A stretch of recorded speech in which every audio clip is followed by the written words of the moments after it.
नगर पालिका ने आवासीय बिल्डिंगों की नलसाजी कनेक्शन काटने के लिए एक अभियान शुरू किया है, क्योंकि कुछ निवासियों ने संपत्ति कर का भुगतान नहीं किया है।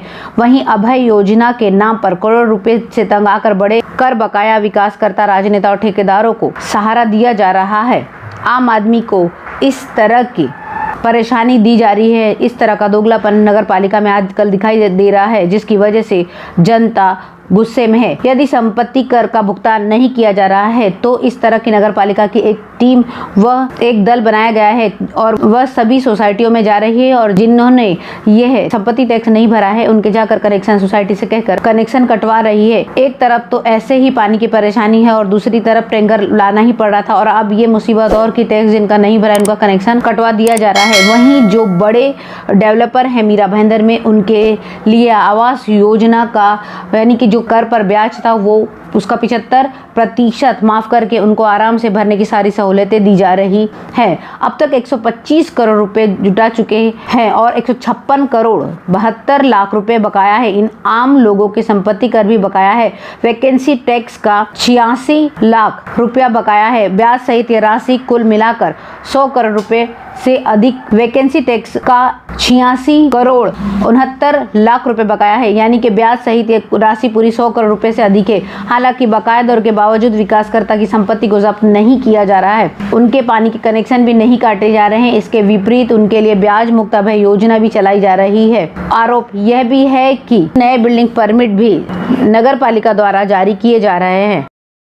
शहर की राजनीति में साल 2022 का वक्त भी विचारधारा और आदेशों का नहीं है। स्थानीय राजनीति में न युवा राजनीतिक, न यूथ नेता विचार और न संघर्ष कुछ भी दिखता नजर नहीं आ रहा है। नजर आ रहा है तो केवल नई बोतल में पुरानी शराब। इस तरह की कॉमेडी इस मीरा भाईंदर में स्थानीय राजनीति में चल रही है। यदि राजनीतिक बिरादरी के कार्यकर्ता बदलते फैशन की तरह दल या नेता बदले और नए नए रंग आजमाए तो क्या आश्चर्य करे। नरेंद्र मेहता, मुजफ्फर हुसैन, प्रताप सरनाईक, गीता जैन, हसमुख गहलोत और बेहद कम समय में शहर में सबसे सशक्त नेता की तौर पर उभरे। भाजपा के जिला अध्यक्ष रवि व्यास उस पीढ़ी के प्रतिनिधि है जिसे सब कुछ जल्द ही चाहिए। राजनीति अब यह प्रोफेशन बन गई है जिसमें फटाफट उन्नति, पैसा, सत्ता, यश चाहिए। यदि किसी कंपनी विशेष में भी जल्दी सब नहीं मिला तो दूसरी कंपनी से पैकेज बनवाओ और नौकरी बदलो। मैं हूँ नेता और वह यही। यदि खानदानी विरासत वाला यूथ चेहरा हुआ या किसी वर्ग या जाति विशेष का नौजवान नेता हुआ तो कहने की बात ही क्या है। तब दल दिमाग में दम सबसे ऊपर हो जाता है।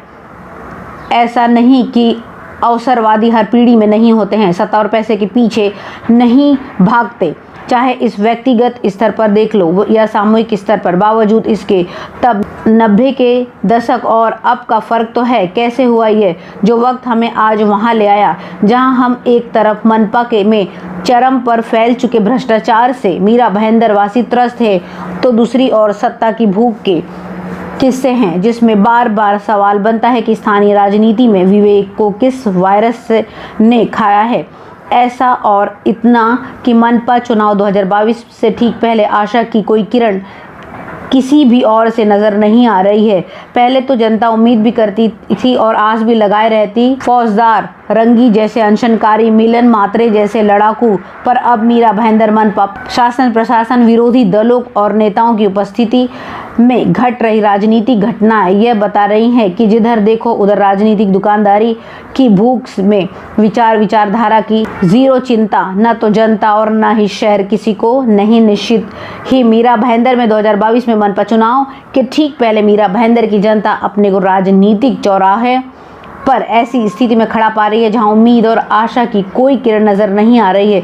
फिर भी मीरा भाईंदर के स्थापित नेता और स्थापित होने की कतार में खड़े नेता तथा उसके दरबारियों को लगता है कि उनके कार्य सम्राट आकाओं ने मीरा भाईंदर और अपने प्रभागों में नगर सेवक रहते हुए बहुत कुछ किया है, लेकिन ऐसा कुछ भी दिखाई नहीं दे रहा है। पिछले 4.5 सालों में कोई भी नगर सेवक आगे नहीं आया, लेकिन अभी कुछ दिनों से कोई सड़कें बना रहा है तो कोई गार्डन खुलवा रहा है। इस तरह के कार्य आपको चारों तरफ नगर सेवकों द्वारा भी देखने को मिल जाएंगे, जिससे आने वाले मनपा चुनाव में वे जीत के हकदार हैं। दूसरी ओर मीरा भाईंदर की हकीकत यह है कि जहां बच्चे का जन्म के साथ ही करीब 7,000 रुपए के कर्ज में डूबा हुआ होता है, क्योंकि मनपा की ओर से मीरा भाईंदर के विकास और शान के नाम पर अनाप शनाप खर्च के लिए उठाए जा रहे हैं।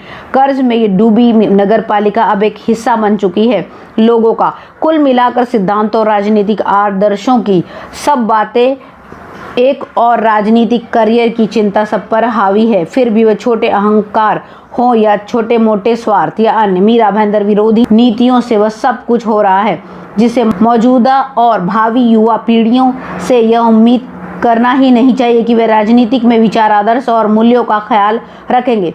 पिछले 4.5 साल की स्थानीय राजनीतिक गतिविधियां मीरा भाईंदर के जनप्रतिनिधि और नेता इसके उदाहरण है। वे उस नई राजनीति का चित्रण भी है जो संतोष, धैर्य, वफादारी, प्रतिबद्धता जैसे राजनीतिक मानवीय मूल्यों से विहीन है। आज की राजनीति ने अपने और अपनों के लिए सत्ता हासिल करवाने के लिए साम, दंड, दाम, भेद और पैसों के उनके संस्कारों में ढाला है, जिनसे पूरा समाज आदर्श, मूल्य, नैतिकता, विचार और विचारधारा में सूखा बंजर बना दिया है। ऐसे में युवा नेता और नई पीढ़ी के पास कैसे कुछ बचेगा।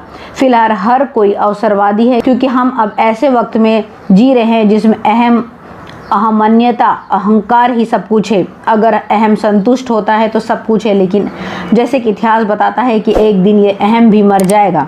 लेकिन तब भी विचारधारा की बजाय अवसर को लपकने वाली राजनीति होती रहेगी। जब सबका लक्ष्य सत्ता और धन है एवं उसका खुल्लम खुल्ला खेल फरूखाबादी है, तो क्यों न सब अवसरवाद के तालाब में कूदे, छलांग लगाए और उसमें तैरे। यही मीरा भाईंदर मनपा चुनाव 2022 का अंतिम सच है। अगर इसके अलावा कुछ होता है तो आप बिल्कुल उसे चमत्कार कह सकते हैं, लेकिन ऐसी कोई उम्मीद नज़र नहीं आ रही है कि इन फिर से जितने भी सत्ताधारी आज मैदान में है, ये फिर से ही अपनी सत्ता अलग अलग रूप से बना लेंगे और कोई नया आएगा। ऐसी कोई उम्मीद नज़र नहीं आ रही है कि कोई आकर इस मीरा भाईंदर की बागडोर संभाल कर सही से राजनीति करेगा। मनपा आयुक्त दिलीप ढोले की अध्यक्षता में होटल एसोसिएशन की बैठक जीसीसी क्लब में हुई। बैठक में होटल संचालकों, मालिकों के साथ साथ सॉलिड वेस्ट मैनेजमेंट को लेकर विस्तार से चर्चा हुई। बैठक में मनपा आयुक्त दिलीप ढोले सहित अतिरिक्त मनपा आयुक्त डॉक्टर संभाजी पानपटे, उपायुक्त रवि पवार, होटल एसोसिएशन के प्रतिनिधि मधुकर शेट्टी, होटल संचालक अजय सैनी समेत तमाम पदाधिकारी एवं व्यवसायी उपस्थित थे। बैठक के दौरान आयुक्त, अतिरिक्त आयुक्त ने होटल संचालकों, मालिकों को ठोस कचरा निस्तारण पर उचित मार्गदर्शन करते हुए शहर में उत्पन्न होने वाले कचरों को लेकर होटल व्यवसायियों से व्यापक चर्चा की है। बता दें कि मीरा भाईंदर मनपा के क्षेत्र में 1 अप्रैल से 50 किलो या उससे ज़्यादा कूड़ा कचरा उठाने से इनकार कर दिया है।